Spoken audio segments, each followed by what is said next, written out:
Welcome to study channel. मेरा नाम है मोहम्मद कैसर। बात करेंगे एलटी ग्रेड और टीजीटी पीजीटी परीक्षा से संबंधित कुछ लेटेस्ट अपडेट की, तो लास्ट तक बने रहिएगा। सबसे पहले एलटी ग्रेड की बात करते हैं। काफ़ी समय हो गया समकक्ष अर्हता का जो विवाद है वो जस का तस बना हुआ है। जब तक जो बीएड की समकक्ष अर्हता का मामला है ये क्लियर नहीं होता है तब तक एलटी ग्रेड, जैसी प्रवक्ता और खंड शिक्षा अधिकारी, इन तीनों भर्तियों के विज्ञापन जारी नहीं होंगे। तीनों का अधियाचन यूपीपीएससी को मिला हुआ है, लेकिन ये समकक्ष अर्हता वाला जो मामला है ये इस प्रकार से फंसा हुआ है कि ये तीनों विज्ञापन जारी नहीं हो रहे हैं। एलटी ग्रेड की पिछली भर्ती 2018 में आई थी 10,768 पदों पर। उसी समय ये मामले फंसे हुए थे समकक्ष अर्हता वाले। मामला हाईकोर्ट में भी गया था। उसके बाद किसी तरीके से ये भर्ती पूरी हुई, लेकिन जब नई भर्ती का अधियाचन भेजा गया यूपीपीएससी के पास तो यूपीपीएससी ने अधियाचन वापस कर दिया और कहा कि समकक्ष अर्हता का मामला पहले क्लियर करिए तब हम विज्ञापन निकालेंगे। 6 साल का समय बीत गया पिछली भर्ती से अब तक के बीच में, लेकिन ये जो समकक्ष अर्हता का मामला है ये आज तक क्लियर नहीं हो पाया। आज देख सकते हैं ये अपडेट निकल कर आई है, बिल्कुल आज की ये न्यूज़ है समकक्ष अर्हता को लेकर, और इसमें बताया गया है कि अब आयोग के परामर्श से निस्तारित होगी समकक्ष अर्हता का विवाद। राजकीय माध्यमिक विद्यालयों की एलटी ग्रेड और जीआईसी प्रवक्ता भर्ती में समकक्ष अर्हता का विवाद निस्तारण उत्तर प्रदेश लोक सेवा आयोग के परामर्श के साथ शिक्षा निदेशालय जल्द करेगा। इसके लिए शासन के निर्देश पर अपर शिक्षा निदेशक एडी राजकीय अजय कुमार द्विवेदी आयोग के संपर्क में हैं। समकक्ष अर्हता निस्तारित करने के लिए एक कमेटी का गठन किया गया था और इसके बारे में मैंने आपको अपडेट भी किया था। तो कमेटी का रिपोर्ट तैयार हो गया है, लेकिन इस पर शासन ने कुछ आपत्तियां की हैं और इसी वजह से ये मामला फिर से लटक रहा है। तो अब फाइनली इसमें ये डिसाइड किया गया है कि निदेशालय यूपीपीएससी से परामर्श ले और उसके बाद इस मामले को जल्द से जल्द क्लियर करे। बताया जा रहा है इस न्यूज़ आर्टिकल में कि बहुत ही जल्द ये मामला क्लियर हो जाएगा, लेकिन बहुत ही जल्द सुनते सुनते काफ़ी समय बीत गया। अपडेट ये निकल कर आई है और आपको सूचना देनी है कि युवा मंच ने ऐलान किया है कि 9 अगस्त को प्रयागराज के पत्थर गिरजाघर पर वो एक प्रदर्शन करेंगे, शांतिपूर्ण आंदोलन करेंगे और मांग करेंगे सरकार से कि ये जो समकक्ष अर्हता का विवाद है इसे जल्द से जल्द क्लियर किया जाए। साथ ही साथ टीजीटी पीजीटी 2022 एग्ज़ाम डेट्स की मांग होगी। जल्द से जल्द ये परीक्षा तारीख घोषित किया जाए, क्योंकि यहाँ पर भी काफ़ी डिले हो रहा है। 2 साल से अधिक का समय हो गया आवेदन लिए हुए, लेकिन अभी तक कुछ भी अता पता नहीं है। यूपी शिक्षा सेवा चयन आयोग की तरफ से ये आश्वासन दिया जा रहा है कि हम बहुत ही जल्द एक एग्ज़ाम कैलेंडर जारी करेंगे और उसमें सभी परीक्षाओं के बारे में, नई भर्तियों के बारे में जानकारी होगी।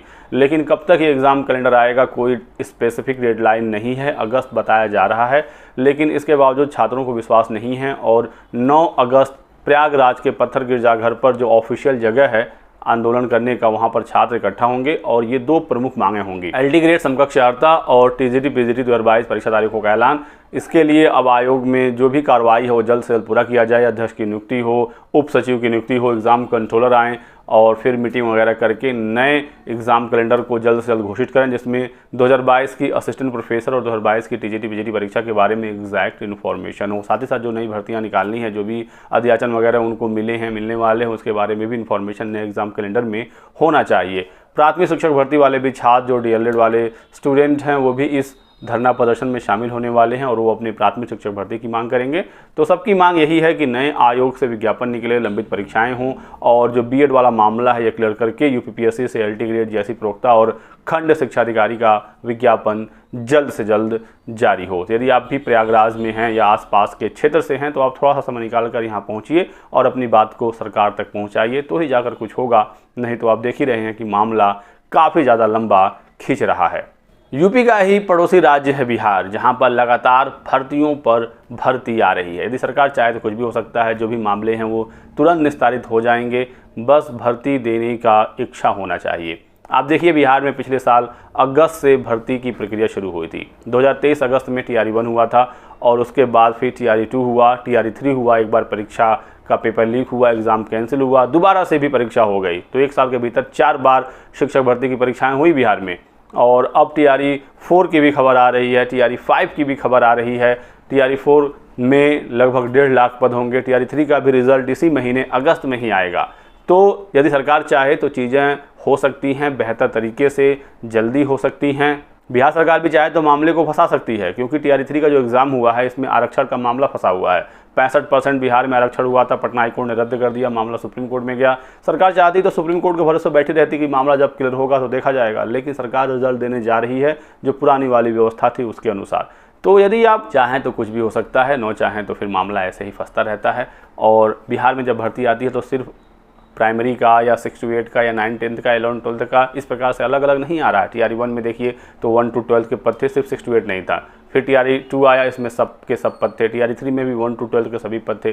TRE 4 में भी सारे पद होंगे। तो सोचिए कितने ज़्यादा मौके छात्रों को मिल रहे हैं। इस प्रकार से यदि भर्तियाँ आएंगी तो जाकर छात्र सरकार पर भरोसा कर सकेगा और मेहनत करके अपनी बेरोजगारी को वो दूर कर सकेगा।